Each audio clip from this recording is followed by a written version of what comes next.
Hello. I read a lot, and I read this a while back. But when the case came up just recently about Farrell and Robin Thicke being sued by the Marvin Gaye estate, I couldn't help but think. Malcolm Gladwell writes in a case brought against the Beastie Boys. The chief expert witness for the Beastie Boys in the choir case was Lawrence Ferreira, who was a professor of music at New York University. And when I asked him to explain the court's ruling, he walked over to the piano in the corner of his office and played those three notes: C, D flat, and C. That's it, he shouted. There ain't nothing else. That's what was used. Do you know what that is? It's no more than a mordant, a turn, meaning just a piece of music. It's been done thousands upon thousands of times. No one can say they own that. Ferreira then played the most famous four-note sequence in classical music, the opening of Beethoven's Fifth. Da da da da. This was unmistakably Beethoven.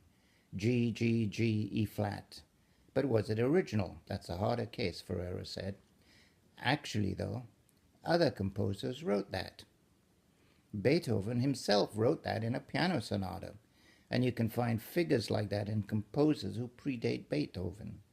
It's one thing if you're talking about da da da dum, those notes with those durations, but just the four pitches, G, G, G, E flat, nobody owns those.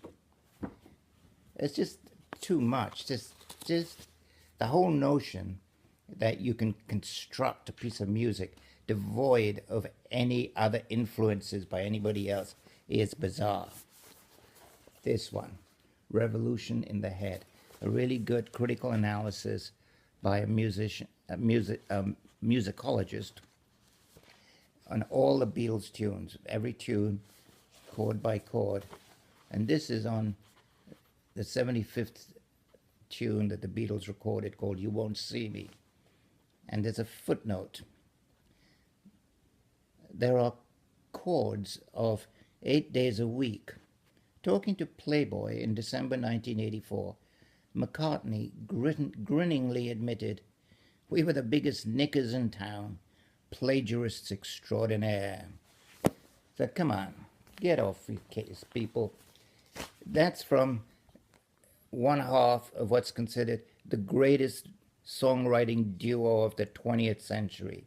And even he admits that they borrowed from other people all the time. Give them money back, Marvin Gaye's estate.